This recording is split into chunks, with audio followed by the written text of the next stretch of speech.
సంవత్సరాల తరబడి ఎన్ని మందులు వాడినా మీ మోకాల నొప్పులు తగ్గట్లేదా? ప్రాణ పెయిన్ క్లినిక్ లో అత్యాధునిక చికిత్స. నమస్తే కళ్యాణ్ గారు. నమస్తే జయ గారు. కళ్యాణ్ గారు, అనురాధ అని ఒక ఆవిడ మనకి మెయిల్ చేశారండి. ఫ్యామిలీ ఇష్యూ అన్నమాట. కొంచెం వినటానికి కొత్తగా అనిపించింది. విషయం అయితే మనందరికీ తెలిసిన విషయాలే, బట్ వాళ్ళ సమస్య అనేది కొంత కొత్తగా అనిపించింది. సో మీ సమాధానం కోసం మీరు ఎలాంటి సలహా ఇస్తారని చెప్పి వెయిట్ చేస్తూ ఉన్నారు. తప్పకుండా మరి కాల్ చేద్దామండి. మనం అన్ని తీసుకుంటున్నాం కదా జయ గారు. స్టూడెంట్ ఆస్పెక్ట్స్ తీసుకుంటున్నాం, ఫ్యామిలీ, కెరియర్ ఆస్పెక్ట్, లవర్స్ అన్ని తీసుకుంటున్నాం. అన్ని జోనర్స్ టచ్ చేస్తున్నామండి మాక్సిమం. అంటే మనం ఒక ఏరియాకి స్టిక్ ఆన్ అవుతున్నాం అనేటటువంటిది ఇది కాకుండా. అవునండి. హలో హలో, అనురాధ గారండి? అవునండి. నేను జయానండి, అందమైన జీవితం ప్రోగ్రామ్ నుంచి కాల్ చేస్తున్నాను. మేడం చెప్పండి మేడం. నమస్తే అండి, బాగున్నారా? బాగున్నానండి, మీరు బాగున్నారా? బాగున్నానండి. మీరు మెయిల్ చేశారు. సో అవునండి నాతో పాటు డాక్టర్ కళ్యాణ్ చక్రవర్తి గారు కూడా ఉన్నారు. సార్. నమస్తే సార్. నమస్తే అమ్మా. నమస్తే అమ్మా. అను చెప్పండి అనురాధ గారు, మీ వయసు ఎంత, మీ సమస్య ఏంటో చెప్పండి. మీ కెరియర్ ఏంటి? సార్ నా 33 సార్ నా ఏజ్. ప్రెసెంట్ హౌస్ వైఫ్ గానే ఉన్నానండి. సో నా ప్రాబ్లం వచ్చేసి మా ఇంట్లో మా అత్త మామలకి 2 కొడుకులండి. ఓకే. సో పెద్ద ఆయన వాళ్ళ వైఫ్, నేను, మా హస్బెండ్, మా వారు 2వ వారు. సో ఉండేవాళ్ళము. అయితే రీసెంట్ గా ఏం జరిగిందంటే మా మామయ్య గారికి కిడ్నీ ప్రాబ్లం వచ్చింది. కిడ్నీ ప్రాబ్లం రావటం వల్ల 2 కొడుకులను చెక్ చేస్తే మా బావగారిది మా మామయ్యకి సెట్ అయిపోయింది కిడ్నీ. అయితే ఇప్పుడు మా తోటికోడలు అనేది ఏంటంటే, ఆస్తి వచ్చేసి మొత్తం ఏదైతే ఉందో మాకు 2 ఎకరాల పొలము, 2 ఇల్లు ఇవన్నీ ఉన్నాయండి. మొత్తం ప్రాపర్టీ కలిపినా కూడా 8 crores మా వాల్యూ. సో మా బావగారి కిడ్నీ మా మామయ్య గారికి సెట్ అయింది కాబట్టి మా తోడుకోడలు ఏమంటున్నారంటే, మేము కిడ్నీ ఇస్తాము కానీ ఉన్న ఆస్తి మొత్తం మాకే ఇవ్వాలి, మాకే రావాలి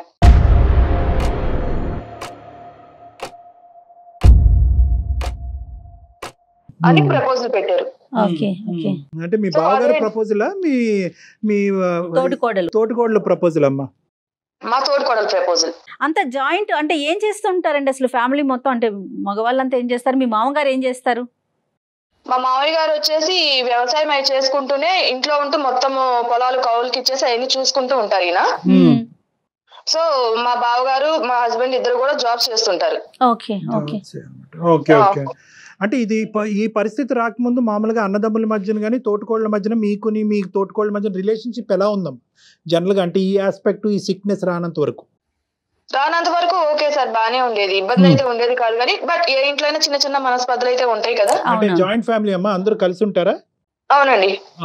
అత్తయ్య అండి, అత్తయ్య మళ్ళీ మీకు పిల్లలు ఉన్నారండి. మాకు 2 పిల్లలు అండ్ మా బావగారి వాళ్ళకి కూడా 2 పిల్లలండి. ఇప్పుడు ఇతను సిక్నెస్ ఎప్పటి నుంచి అమ్మా? ఇతను కిడ్నీ సమస్య ఎప్పటి నుంచి ఉంది? 6 months నుంచి ఉందండి. చూసేదంతా మీరమ్మా? అంటే బేసికలీ సర్వీస్ అంతా మీది?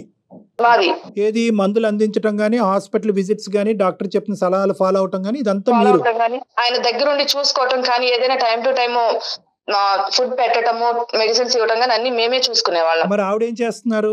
ఆవిడ గానీ లేదంటే మీ బావగారు? ఏం లేదండి, జస్ట్ పైన మా తోడుకోవడం మెంటాలిటీ ఏంటంటే పైన షాప్ చేసేసి మొత్తం బాధ్యత నేనే తీసుకుంటున్నాను, ఈ ఇంటి మొత్తాన్ని నేనే నడిపిస్తున్నాను అన్న వేలో క్రియేట్ చేస్తారు బయట చూసే జనాలకి. అర్థమైంది. కానీ ఇది ఒక ఎత్తు. కానీ అన్నదమ్ములు ఏమనుకుంటా ఉంటారు అంటే, మీ 2 తోటికోళ్ళ డిస్కషన్ ఒకటే, ప్రధానంగా బాధ్యత వాళ్ళిద్దరిది కదా. వాళ్ళు ఏమంటా ఉంటారు ఈ ఇష్యూలో? అంటే డొనేషన్ చేయడానికి అతను రెడీ అయినా? మా డొనేషన్ చేయడానికి మా బావగారు రెడీ. మీ మామగారు రెడీ అయినా తీసుకోవటానికి? ఎప్పుడైతే ఇంకా ఆయనకి ప్రాణాల మీదకి వచ్చింది, ఖచ్చితంగా ఇంకొక కొన్ని డేస్ లో ఆపరేషన్ చేయాలి అన్నారు. సైలెంట్ గా ఉన్న మనిషికి వస్తా ఇప్పుడు మళ్ళా వచ్చి ఓకే నేను ఇస్తాను కానీ మాకు ఆస్తి మొత్తం ఏదైతే ఉందో అదంతా మా పేరు రాయాలని చెప్పేసి అంటున్నారు.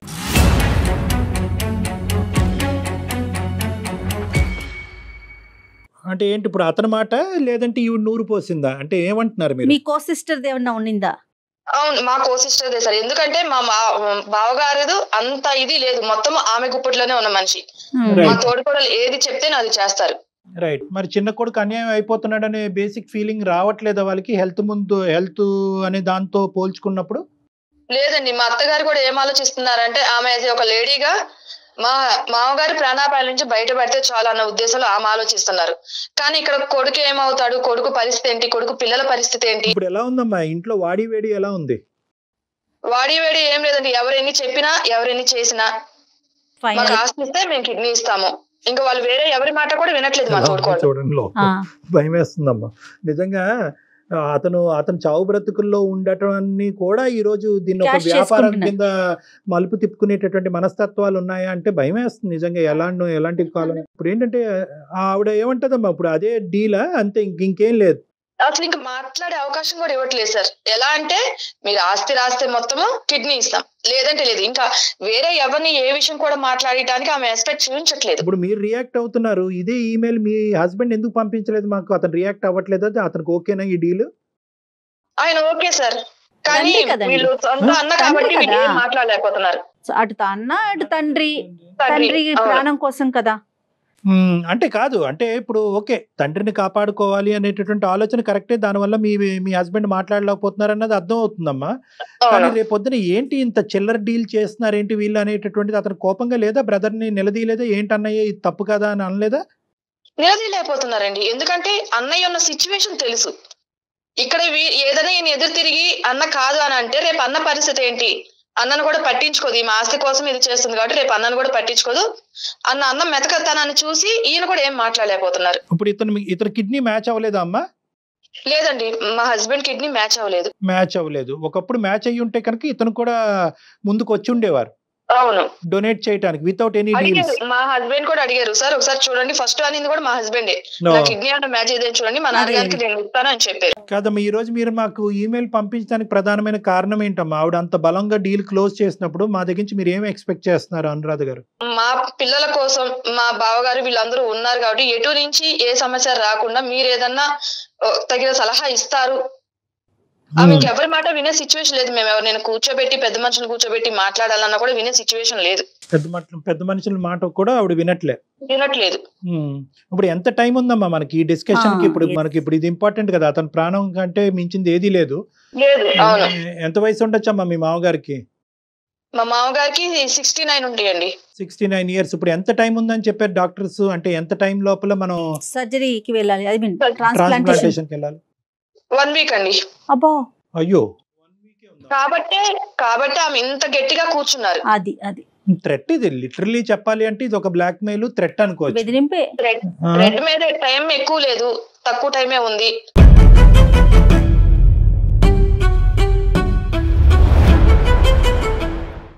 సో మా ఆయన కిడ్నీనే సెట్ అయింది కాబట్టి ఎట్టి పరిస్థితుల్లో వీళ్ళు ఒప్పుకోవాల్సిందన్న ఒక మూర్ఖపు మెంటాలిటీ మీదే తను నిలబడి ఉన్నారు.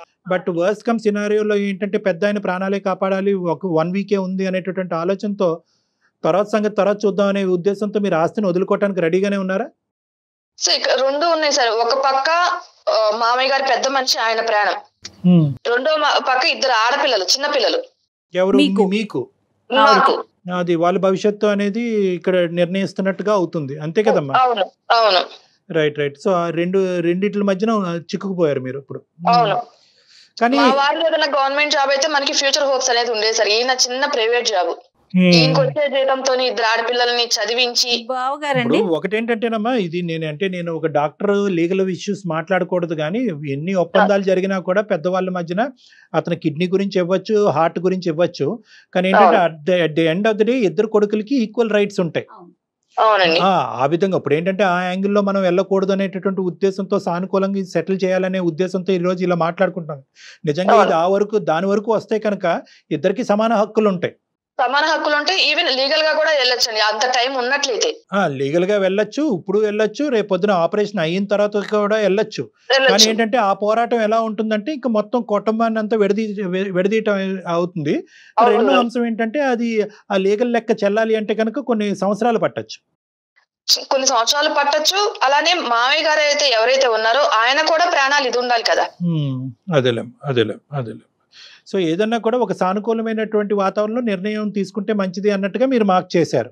ఒకసారి ఏమైనా మాట్లాడదామండి మీ కో సిస్టర్ తో, ఆవిడ మాట్లాడతారా? తప్పకుండా మేడం, ఒకసారి కలపండి. మాట్లాడే వ్యక్తి మీ కాల్ ని హోల్డ్ లో పెట్టారు, దయచేసి లైన్ లో వేచి ఉండండి. ఆప్కా కాల్ హోల్డ్ పర్. హలో అక్క. చెప్పమ్మా. ఎక్కడున్నారక్క? ఇంట్లో ఉన్నాను. నువ్వు ఇంకా ఊరికి రాలేదా? లేదు. ఎలా ఉంది ఇప్పుడు? మామయ్య గారికి ఎలా ఉంది? హాస్పిటల్ తిరుగుతున్నాం, వస్తున్నాము. ఇంకొక వారం రోజుల్లో ఆపరేషన్ ఉంది కదా, నువ్వు ఇంకా అక్కడే కూర్చుంటావా? లేదు రావాలి, కానీ మీరు ఆస్తి గురించి ఏమన్నా ఇంకొకసారి ఆలోచించారా? ఇప్పుడు ఆలోచించడం ఏముంది కాదక్క, ఇప్పుడు మీరే మొత్తం కావాలి అంటే మరి మాకు ఇక్కడ 2 ఆడపిల్లలు ఉన్నారు కదా, చిన్నపిల్లలు, వాళ్ళ భవిష్యత్తు గురించి అని ఒకసారి ఆలోచించి మళ్ళీ నిర్ణయం తీసుకున్నాక. అయినా ఇంత రిస్క్ తీసుకొని మేము కిడ్నీ మార్పిచ్చి బావగారిని మేము ఎట్లా చూసుకోవాలా? ఒక మనిషిని ఆయనని గాజు బొమ్మలాగా కాపాడుకొని రావాలి. ఆయనని ప్రాణం పణంగా పెట్టి మామగారికి ఒక జీవితాన్ని ఇస్తుంటే నువ్వు ఇలా మాట్లాడడం నాకు అర్థం కావడం లేదు. సరే అక్క, ఎన్ని చెప్పినా నువ్వు వినాలా లేవు. అందుకే అందమైన జీవితం అనే ప్రోగ్రామ్ నేను మెయిల్ పెట్టాను మన ఇష్యూ గురించి, మన సమస్య గురించి. వాళ్ళెందుకమ్మా అత్తయ్య గారు అన్ని నిర్ణయం తీసుకున్న తర్వాత మళ్ళీ మాట్లాడడం. నమస్తే అమ్మా. నమస్తే అండి, నేను జయానండి, అందమైన జీవితం ప్రోగ్రాం నుంచి. సారీ అండి, మీకు తెలియకుండా తను జస్ట్ మీ సమస్యని ఒక పరిష్కారం కోసం అన్నట్లుగా మాకు ఒక మెయిల్ చేశారు. నమస్తే అమ్మా, గాయత్రి గారమ్మా, మీ పేరమ్మా? నమస్తే సార్, నా పేరు గౌతమి సార్. గౌతమి, సారీ గౌతమి గారు. అమ్మ ఇప్పుడు చూడండి, మీకు ఇదేంటంటే వారం రోజుల్లో సర్జరీ పెట్టుకుని ఇదంతా చాలా అసందర్భంగా మీకు అనిపించవచ్చు. కానీ ఏంటంటే ఎంతమంది పెద్ద మనుషులు వచ్చినా చెప్పినా కూడా నాకు అతని ప్రాణాలు ఎంత ఇంపార్టెంటో ఇక్కడ నాకు రావాల్సినటువంటి మొత్తం షేర్ అంతా నాకే రావాలి అనేటటువంటి అభిప్రాయం. ఎందుకంటే మా హస్బెండ్ రిస్క్లోకి వెళ్ళి అతను డొనేట్ చేస్తున్నాడు అనేటటువంటి ఆలోచన మీకు ఉన్నా కూడా కొంతమంది చూసేటటువంటి ప్రేక్షకులు కానీ నాలాంటి వాళ్ళు కానీ అవును కదా, అతను కూడా ప్రాణాలకు పణంగా పెట్టి ఒక కిడ్నీ డొనేట్ చేయటం, రేపొద్దున ఇతని కిడ్నీకే ఏదైనా ప్రాబ్లం వస్తే కనుక ఈ పిల్లల భవిష్యత్తు ఏంటి అనే పరిస్థితి ఏర్పడటం వల్ల అతను బహుశా ఇది ఆస్తికి ముడిపెట్టచ్చు అనేటటువంటి ఆలోచన ఉన్నా కూడా ఎక్కడో ఇది సిచ్యువేషన్ని అడ్వాంటేజ్ తీసుకుని మీరు దీన్ని ఒక వ్యాపార రీత్యా ముందుకెళ్తున్నట్టు నాకు అనిపిస్తుందమ్మా. అంటే ఈ వర్డ్ నాకు అంటే మీరు ఎంత సేవ చేస్తున్నారు మీ మామగారికి, మీరు ఎంత ముందుకు రావాల్సింది వచ్చింది. ఎందుకంటే ఎంత తండ్రి అయినా కూడా డొనేట్ చేయటం అనేటటువంటిది ఒక పెద్ద ప్రక్రియ. ఎందుకంటే డోనర్కి రెసిపియంట్కి ఈక్వల్గా హెల్త్ రిస్క్ ఉంటుంది. ఇతనికి ఎనస్థీషియాలోకి వెళ్ళాలి, రేపొద్దున ఇతనికి ప్రాబ్లం వస్తే కనుక ఇంకో సమస్య రావచ్చు, ఇలాంటి రకరకాలు ఉంటాయి. సో ఇక్కడ మీరు చేసినటువంటి సాక్రిఫైస్ ఎంత గొప్పగా మాట్లాడుకోవచ్చో, మీరు అడిగినటువంటి డిమాండ్ వల్ల మీరు మిమ్మల్ని అంత కిందకి దిగజార్చుకున్నారు అనేటటువంటి అభిప్రాయం నాకు కలుగుతుందమ్మా. ఇదేదో డీల్ కుదుర్చుకున్నట్టు అనిపిస్తా ఉందండి వింటుంటే. లేదు మేడం ఆ మాట అసలు అనకండి. మీకు తెలియని ఒక విషయం చెప్పమంటారా? తను నా తోడుకోడలే కాకుండా నా సొంతం చెల్లెలు కూడా మేడం. మేము ఇద్దరం ఒకింటి నుంచి ఇక్కడ వచ్చినాం మేడం.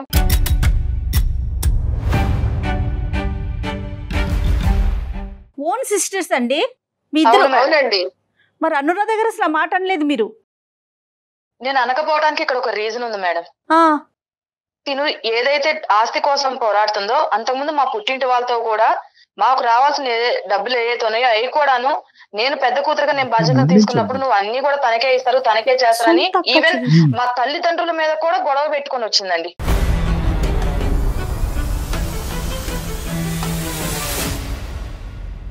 సో దానివల్ల ఇక్కడికి వచ్చిన తర్వాత ఏనాడు కూడా వాళ్ళు తిన్నారా, వాళ్ళు ఉన్నారా, వాళ్ళు ఏం చేస్తున్నారు అనేది తనకు అనవసరం అండి.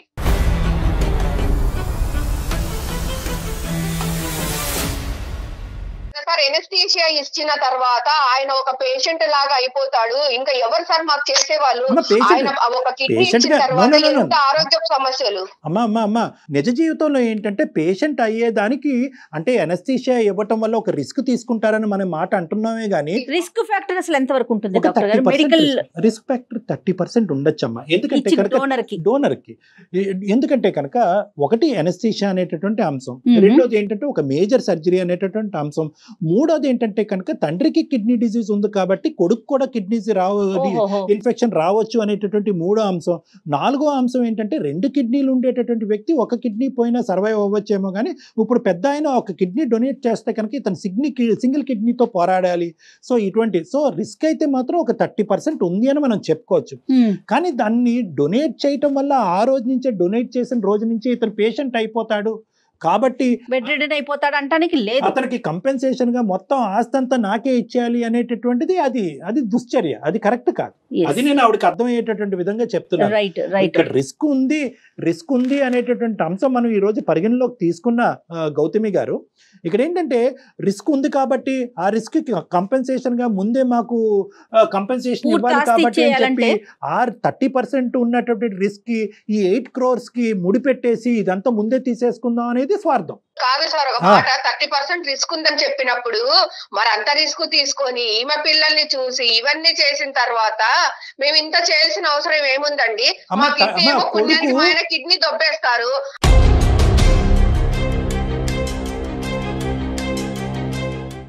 మా మరిది అసలు నోట్లో నాలుక లేనోడండి, ఈమె కొంగున కట్టుకొని తిరుగుతుంది, మీకు తెలియట్లేదు. ఎందుకు వచ్చిన కర్మ అండి ఇదంతా? ఎందుకు వచ్చిన బాధ? ఉన్న వాళ్ళు ఉంటారు, లేని వాళ్ళు లేకుండా పోతారు, అంతే. కిడ్నీ ఇచ్చేయడమే ఆపేస్తాను నేను.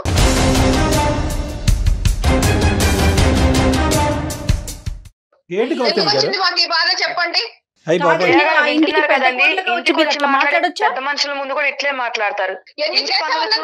సరిపోద్దండి, బయటకేమో అన్ని చేస్తున్నాము, నేను చేస్తున్నాను, బయట జనాలందరికీ నేనేదో కష్టపడుతున్నానని చూస్తారండి. ఇంట్లో పనులు చేసే వాళ్ళకి ఇవన్నీ కుదరదు కదండి. కాదండి, సొంత ఒక తల్లి కడుపును పుట్టిన మీ ఇద్దరు ఇట్లా పోట్లాడుకోవచ్చు ఒక చిన్న విషయానికి? అది డబ్బుల కోసమా? ఒక పక్కన పుట్టినీళ్ళు, ఒక పక్కన మెట్టినీళ్ళు. ఆల్రెడీ మీ ఇద్దరికి ఒక బంధం ఉంది, రక్త బంధం ఉంది. ఏం కళ్యాణ్ గారు, బయట నుంచి వచ్చిన పిల్లలు కూడా కాదు. అసలు నాకేం మాట్లాడాలో కూడా అర్థం కావట్లేదు. ఉందనే జయ మేడం, నేను ఇన్నాళ్ళు అక్క కదా, నాకు తోబుట్టు కదా, ఇప్పుడు కాకపోయినా రేపైనా అర్థం చేసుకుంటుందిలే. కనీసం నా పిల్లలంటే అక్క అంటే ఆమెకి పిల్లలే కదా. అంతే కదా. నువ్వే అర్థం కావడం లేదు అన్ని విధాలుగా. ఇప్పుడు సరే అయిన తర్వాత అంత రామాయణం చేస్తున్నారు నువ్వే కదా ఇప్పుడు. ఇప్పుడు ఒకటమ్మా, ఇక్కడ బేసికలీ నాకు ఒక్కటి అర్థం కావట్లేదు. అసలు నోట్లో మాటలు కూడా రావట్లేదు. నాకేంటంటే ఎవరైనా ఒక బయట వ్యక్తికైనా ఒక కిడ్నీ ఇస్తామని చెప్పి ప్రామిస్ చేసిన తర్వాత వెనకడుగేయటానికి కూడా మనసు ఒప్పదు. ఎందుకంటే అది మానవతా దృక్పథం.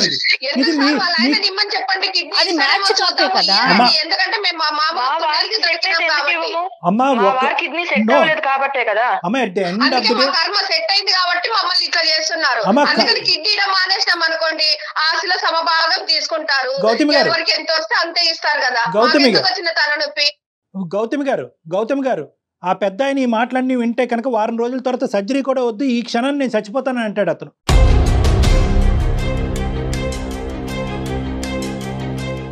దయచేసి ఈ మాటలు ఇప్పటికైనా ఆపండి, కొద్ది కనువిప్పు రానివ్వండి, ఒక ఆలోచనతో మాట్లాడండి, ఒక మానవత్వం మాట్లాడండి ప్లీజ్. ఒక్క 2 నిమిషాలు వినండి. ఈరోజు అతను కిడ్నీ మ్యాచ్ అయ్యేటట్టు అయితే కనుక అతనే ముందుకు వచ్చి ఉండేవాడు. ఇక్కడ మ్యాచింగ్లు మిస్ మ్యాచింగ్లు అనేది కాదు. మనిషి ప్రాణం కదా.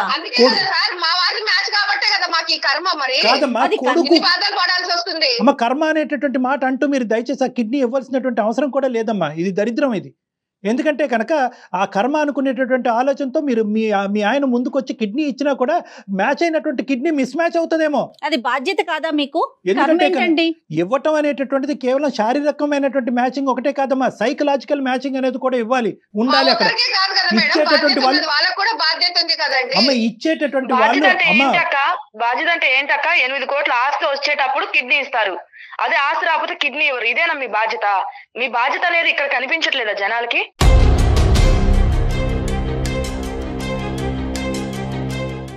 అందరికీ తెలుసు, జనాలకు బాధ్యత తెలుసు అమ్మా. నీకు తెలియకనే ఇదైపోతున్నావు. మా బాధ్యత, మేము ఎన్ని బాధలు పడుతున్నావు అన్నది పొద్దున్న లేచినప్పటి నుంచి హాస్పిటల్లో ఉండాలి, ఇటు భర్తను చూసుకోవాలి, మా ఆయనకు నానా టెస్టులు చేస్తున్నారు, పిల్లల్ని చూసుకోవాలి, ఈమె పిల్లల్ని చూసుకోవాలి, ఎన్ని చూసుకోవాలి, అత్తగారికి సర్ది చెప్పాలి, ఆమె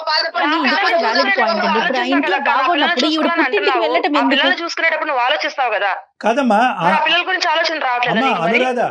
అనురాధ ఇప్పుడు ఒకటి ఇక్కడ ఏంటంటే ఆవిడ ఎప్పుడైతే కనుక కిడ్నీ ఇవ్వటానికి డబ్బులకి ఆస్తులకి ముడిపెట్టిందో ఆవిడ ఆటోమేటిక్ గా చెడు అనే కేటగిరీలోకి వెళ్ళిపోయింది.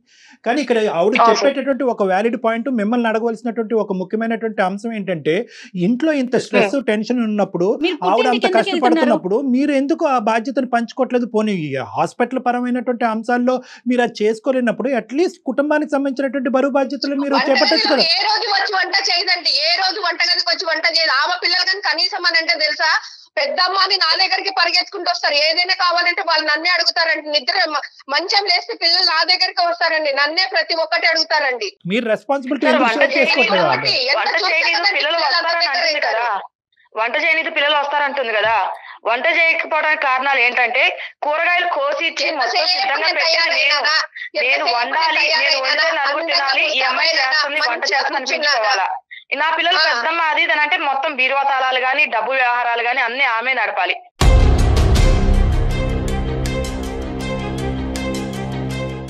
పిల్లలు ఆమె దగ్గరికి వెళ్ళి పెద్దమ్మ ఇది కావాలి అది కావాలని పిల్లలు ఆమె నడకుండా నన్ను అడుగుతారండి.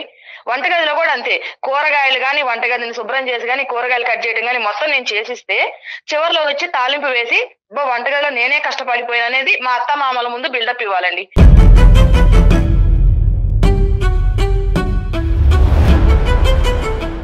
అమ్మ అనురాధ గారు అండ్ గౌతమ్ గారు దయచేసి వినండి.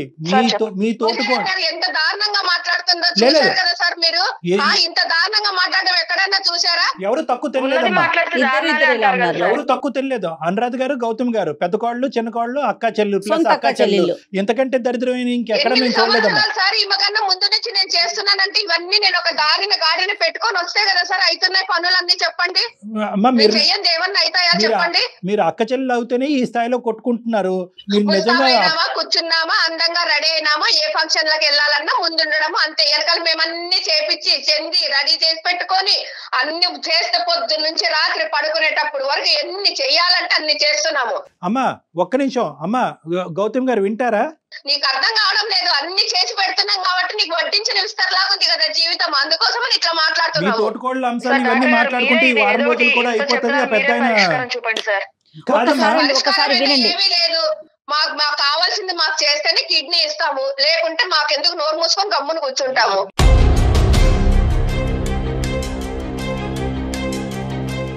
నీ కిడ్నీ ఇవ్వాల్సిన పరిస్థితి వస్తే ఇంకెంత రెచ్చిపోయేదాను, అతని కిడ్నీ కాబట్టి సరిపోయింది. అది కాదమ్మా గౌతమి, ఒక్క నిమిషం అమ్మా. కాదు సార్, నేను వేరు మా వారు వేరే అవుతారా సార్? అలా కాదమ్మా, ఆయన తండ్రి కాదమ్మా, తండ్రి కాదా, బాధ్యత లేదా అతనికి? అవునండి, మా వారికి ఒకటే తండ్రి కాదు కదా, వారు ఈమె కూడా మామగారు కదా, వాళ్ళ హస్బెండ్ కిడ్నీ అది మ్యాచ్ కావట్లేదు కదా. కుక్కిన పెయిన్ లాగా కూర్చొని చేయకుండా చడి చప్పుడు లేకుండా చెప్పేసి మా పెత్తనాలు జలాయిస్తుంది ఇప్పుడు. కాదమ్మా, ఇది ఒకటమ్మా, వాళ్ళకి అవకాశం రాలేదు, మీకు అవకాశం వచ్చింది. ఇది ఒక పుణ్య కార్యక్రమం కింద చూడండి అమ్మా. పెద్ద ఆయనకి దానం చేయటం అనేటటువంటి దయచేసి వ్యాపార దృక్పథంతో చూడకండి. అంత పుణ్యాలు చేసి మా ఆయన ఆరోగ్యాన్ని తృణప్రాయంలో పణంగా పెట్టేసి మేము అంత పుణ్యకార్యాలు చేసేసుకునేంత సాహసం మాకు లేదు సార్.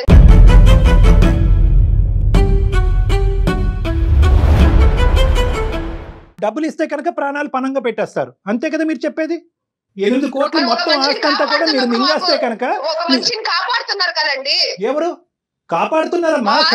తన తండ్రి ప్రాణాన్ని కాపాడేటటువంటి ఒక పుణ్యం ఆ అబ్బాయికి దక్కుతుంది అనేటటువంటి ఉద్దేశంతో కాపాడండి. కాపాడుతున్నాడు కాబట్టి మొత్తం ఆస్తంతా ఇంకా అంతకుమించి గౌరవం మాకు ఇవ్వాలి. ఇంకా మమ్మల్ని అదేమంటారు చూసారు, మమ్మల్ని నెత్తిన పెట్టుకొని పూజించుకోవాలి వాళ్ళు. అమ్మ ఖచ్చితంగా జరుగుతుందమ్మా, ఖచ్చితంగా జరుగుతుందమ్మా. నెత్తిన పెట్టుకుని పూజించడం అనేది జరుగుతుందా, ఏం జరుగుతుందా అన్నది తర్వాత చూద్దాం. కానీ ఈ రోజు ఎప్పుడైతే కనుక మీరు కిడ్నీ ఇస్తున్నాం కాబట్టి మొత్తం ఆస్తంతా మాకివ్వండి అనేటటువంటి మాట పొక్కి రేపొద్దున బయటకు వెళ్తుందో మీకు ఉన్న పరువు కూడా పోతుందమ్మా. మీ పిల్లలు కూడా రేపు పొద్దున మిమ్మల్ని గౌరవించరు. ఏంటమ్మా మీరేనా వ్యాపారం చేశారు తాతయ్య కిడ్నీతో అనేటటువంటి మాట మీరు మీ పిల్లల్ని అడిగేటటువంటి పరిస్థితి వస్తే కనుక భరించలేరమ్మా. డబ్బులు ఈ రోజు కాకపోతే రేపు వస్తాయమ్మా, ఆస్తులు ఈ రోజు కాకపోతే రేపు వస్తాయమ్మా. విలువల గురించి మనం ఇక్కడ పోరాడేది, విలువల గురించి ఈ విలువల గురించి పోరాడేటటువంటి క్రమంలో మీరు ఇక్కడ పంచాయతీలు పెట్టుకుని నువ్వు చేసింది ఏమీ లేదు, అంతా నేనే చేస్తున్నాను, అన్ని కార్యక్రమాలు నేనే చేస్తాను కాబట్టి మొత్తం నాకే ఇచ్చేయాలి అనేటటువంటిది ఎంతవరకు సబబు అమ్మా, ఎంతవరకు న్యాయం?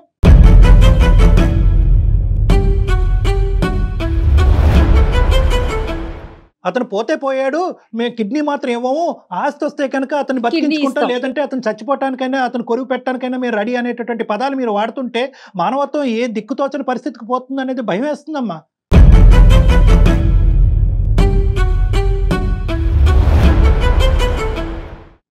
మీ ఇంట్లో మగాళ్ళు ఉన్నారా, కొడుకులు ఉన్నారా? మీ ఆడవాళ్ళు నోరులు మూయించరా? మీ నోర్లు మూయించరా? వాళ్ళకి వ్యక్తిత్వం లేదా?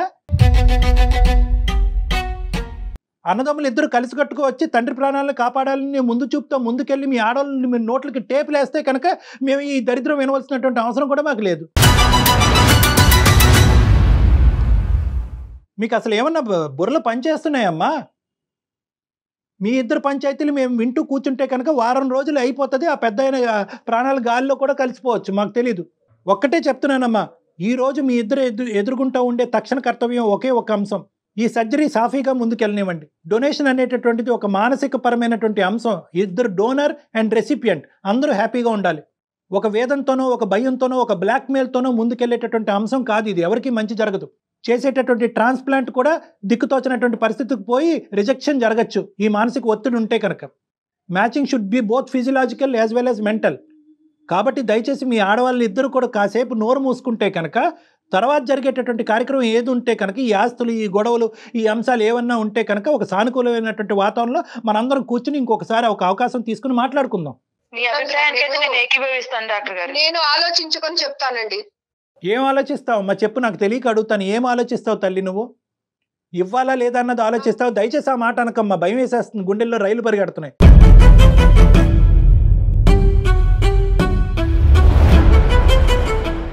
ఇవ్వాలా లేదా అన్నది ఆలోచిస్తావా? ఏం ఆలోచిద్దాం అనుకుంటున్నారు మీరు? నా దగ్గరికి రావడానికి ఆలోచిస్తారా?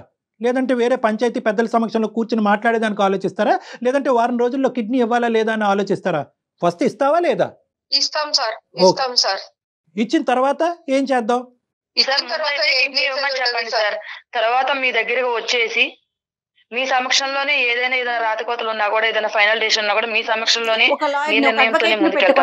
కాదమ్మా, ఒక అడ్వకేట్ ని పెట్టుకుని ముందు డాక్టర్ గారు చెప్పినట్టు సజావుగా ఆ సర్జరీ ఏదో అయితే ఆ పెద్ద ఆయన కొంచెం ఊపిరి పీల్చుకుంటాడమ్మా. అది అయిపోయినాక కూర్చుందాం. డాక్టర్ గారు మీరు మీ ఫ్యామిలీ తరపున ఎవరు వస్తే వాళ్ళు ఒక అడ్వకేట్ ని కూర్చోబెట్టుకుని మాట్లాడదాం. కళ్యాణి గారు కరెక్ట్ మేడం. ఎందుకంటే ఇది దురదృష్టం ఏంటంటేనమ్మా, ఇది ఇప్పుడు పాలు ఇప్పుడు పొంగిని మీ ఇద్దరి మధ్యన అక్కా చెల్లెల మధ్యన ఉండేటటువంటి విరుచుకుపడేటటువంటి ఈ పరిస్థితి దురదృష్టం కొద్దీ అతను కిడ్నీ డొనేషన్ అనేటటువంటి పరిస్థితి వచ్చినప్పుడు ఇది వచ్చింది. బెండకాయ ఆవిడ కట్ చేస్తుందండి, ఉప్పు నేనేస్తానండి, వాకిళ్ళు ఆవిడ ఊడుస్తుందండి, కల్లాబు నేను జల్లుతానండి. ఏందమ్మా ఈ గోలంతా? లేదంటే ఇద్దరు పనులను పెట్టుకోండి, ఆ పనులకి ఇచ్చి పనులు చేసుకోండి, మీ ఇద్దరు సాఫీగా పెద్దవాళ్ళని చూసుకోండి. సో ఇవన్నీ కూడా మనం ఒక సానుకూలమైనటువంటి వాతావరణంలో కూర్చుని మాట్లాడుకుందాం. ఫస్ట్ నా విన్నపం మీరు ఇందాక చెప్పినట్టుగా ఏంటంటే పెద్ద ఆయన సర్జరీ వరకు ఎటువంటి ఆటంకం లేకుండా, ఎటువంటి డిఫరెన్స్ ఆఫ్ ఒపీనియన్ లేకుండా మీరు చేయించడం అన్నది ఇంపార్టెంట్. దానికంటే ముందు నేను ఇంకోటి కూడా అంటాను, ఎలాగైతే మీరిద్దరు మాట్లాడారో ఒకసారి మీ హస్బెండ్స్ కూడా నాతో ఒకసారి మాట్లాడిపించండి. ఎందుకంటే ఇక్కడ వాళ్ళు ఇద్దరికి ఒకరికి 4 లేదు అనుకున్నాం, ఇద్దరికి 4 లేదు అనిపిస్తుంది నాకు. ఈ టాపిక్ దయచేసి ఇక్కడతో ఎండ్ చేయండి. ఓకే అనురాధ గారు అండ్ గౌతమి గారు, వన్స్ సర్జరీ అయిపోయినాక మళ్ళీ మాట్లాడదామండి, ఒక్కసారి కూర్చుందాం. ఏమండి? రైట్ అండి, థ్యాంక్ యూ సో మచ్. నమస్తే. నాకైతే అసలు ఇది ఒక ఎండికి రాదు, అసలు పెద్ద అయిన జీవితం ఏమైపోతుంది అనిపించి అంతకన్నా ఆశ్చర్యం ఏంటంటే ఇద్దరు అక్కా చెల్లెళ్ళు. చాలా ఆశ్చర్యం వేసిందండి. ఒక ఇంట్లో పెరిగిన పిల్లలకి ఇలా ఉంటుందా? డబ్బుల పరంగా వచ్చేసరికి అంటే ఆస్తి అనే విషయం అంశము తెర మీదకి వచ్చేసరికి ఇంకా సొంత అక్క లేదు, చెల్లి లేదు, అన్న లేదు, తమ్ముడు లేదు, అంతే కదండి. Money makes everything and money makes monkey things అంటారు కదా, మంకీ థింగ్స్ ఇవన్నీ. ఏదేమైనా ముందు సర్జరీ అయిపోతే దాని తర్వాత కార్యక్రమం ఏదో మనం చూడొచ్చు. రైట్ కళ్యాణ్ గారు, నమస్తే. సమర్పిస్తున్న వారు అవిస్ హాస్పిటల్.